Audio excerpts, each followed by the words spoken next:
today. There's really only going to be one new technique that we're going to do today. And I'll demonstrate the long axis, the traction, manual traction, and then the turning that into a manipulative thrust. I will demonstrate how to do traction with a towel, so you can see how that is done. And then with the rest of the time, you'll have an opportunity to practice. And so in terms of the things you're going to be responsible for, pretty much it's everything. Practical will include the things from before the midterm in terms of lumbosacral manipulation and orthopedic tests. It will also include thoracic, ribs, cervical, suboccipital, including orthopedic tests. And then I also believe you'll be required to demonstrate deep tendon reflexes. We weren't sure about that. Yeah, deep tendon reflexes. You're not going to have to do muscle tests. What, palpation? Orthopedic tests, palpation. What about trigger points? There's no trigger points this quarter. Oh, you can wing those. No, so good at winging those. And the emphasis will I certainly winged be more from the midterm on, but there's still trigger will be, points than you've had all a certain percentage, like 30% is kind of before the midterm in terms of lumbosacral stuff, like that. So just so you're kind of familiar with that and what you need to know. And then obviously as well, a practical will be cumulative, although that will be also more weighted from the midterm on. Okay? So, yes. And next quarter you're going to know them as well. So. Except I always do. My sense of it is once you know it, you don't forget it, right? I do it wrong. There's 5, right? Oh, it's like hold it out. in Clipper, they want you to be like. And so I know that there's value in repeating them because then you won't forget them. Because I know if it's one and done, you guys will forget them all. So in relationship to doing a bit of a cervical evaluation before I do the actual manipulation thing. So either somebody comes in and they've complained about whatever in their spine and you do your thing, or they come in primarily with a cervical complaint. It's helpful to have that choreography. So part of that choreography would be inspection, and then it would be palpation, and then we'd be doing appropriate either orthopedic tests, muscle tests, and or palpatory things to determine what are the specific articular lesions that you're going to correct. So I usually do static first, and then I go to motion. And the correction technique that we're going to learn today, the long axis extension, is actually the thing that I do last when I'm kind of finished with everything. That's my coup de grace. That's probably the right thing to say, but that's my ending manipulation. So sometimes it is helpful, even though this is still kind of motion-oriented. I kind of just do the jiggle thing to see how things are. I can do trigger point evaluation. When you get the order isn't particularly super important as long as you're kind of like somewhat repetitive, but suboccipital, posterior cervical, upper trap, supra, and then levator. You get a sense of what's kind of going on.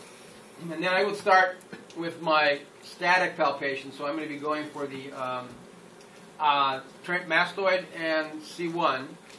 So the mastoid process, I find it with my index finger, and then I drop down incrementally anterior and inferior, and I'm on the transverse process of C1.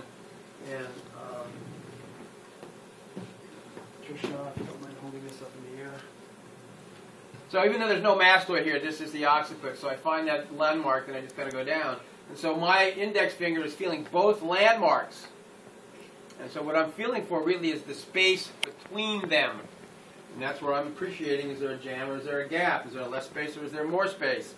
Recognizing that you can have laterality, which is common to the jam side. You can have rotation. There's a number of other findings that you can palpate, but we're just going to kind of focus on more space, less space, jamming or gapping. And then I'm going to go down the articular pillar and just kind of feel. When I go down the articular pillar, I can usually translate it to my middle finger because it's just longer. And then I'm able to identify if there's a posterior rotation of a facet. And again, the acronym for palpation is STARS. Or STAR. It could be TART or it could be RATS. Either whichever one you want. But I'm feeling for, particularly in a static context, for any kind of asymmetry. I'm feeling for tissue texture abnormality, which is the quote-unquote gnarly thing. and or then I'm also, appreciating any kind of degree of sensitivity, and that's, kind of stuff that I'm getting out of, the static, and then I translate going more into the motion. Motion palpation gives me more information, obviously, about, fixation, restrictions, and so on and so forth, but when I'm doing that, that also can confirm information about tissue texture abnormality and or that quality of sensitivity. So I'm going to start at the top. I usually use my index finger to find the mastoid and see what's up with that, and then I go down lower using my middle finger, and I tend to just typically do a little circular motions that allows me to not only do evaluation for myself, but it also becomes a little more therapeutic for the patient. Remembering that your contact should be firm, but not pokey, and if it's kind of diffuse contact, like the entirety of your fingertip as much as possible, you're going to get a little bit more information. It's going to feel a little bit more comfortable to the patient, because typically, if they have neck issues, it's going to be sensitive, right? And you're sitting there palpating it, it's going to be a little uncomfortable, so you want to kind of minimize that as much as possible. So I'm getting this information and finding out, okay, did something seem like it is rotated? I have that information. And then once I made that determination and also that determination about jamming or gapping, then I can translate into the motion aspects of my evaluation, which could be evaluation of the cervical spine as a whole, for rotation, one way, stop, the other way, come back to the middle, looking for symmetry and how it feels to go through the arc. And then I can go through my lateral bend, again, stop, the other side, and come back looking again for symmetry and how it feels through the excursion. I could also do my cervical stair step, or walk like an Egyptian kind of move. I get that information. And then to do a more segmental evaluation about motion, palpation. A couple ways to do it. I'll usually just put my thenar eminences on the zygoma, use my distal index finger, I guess the lateral part of it, in an anatomical position, and I'm pushing laterally. Most of the push comes with this hand. This is not a fulcrum, which I'm using this hand to push your head backward. This is just kind of helping to receive, because both hands, again, are actively involved. And then I go to the other side. The lower I go, the more I need to laterally bend. I usually start with some measure of, taking my tissue slack towards the neck. It always goes towards the neck. That gives me information about lateral bend restriction. And then to do rotation, I usually put the head a bit in rotation, again, using my distal index. With a little bit more rotation, I'm, using this to literally rotate the segment. It is not to put her into rotation and then just push laterally. I have to bring it up into rotation, because that's what I'm evaluating. And I would get to the other side and be able to feel that. So this is a kinesthetic experience. It's a feel thing. It takes some time to get comfortable with, yes, you're feeling, these measures of motion. It's likely that, up to this point in time, you guys aren't feeling anything. You're just kind of, going through the motions, which is not uncommon, but, at least if you go through the motions, eventually it's like, stuff will start to kind of fall into place for you. But those are the ways that the mechanics are done. And then when you've gone through that, you've made your determination. Yes, there's a fixation and a jamming on the right side.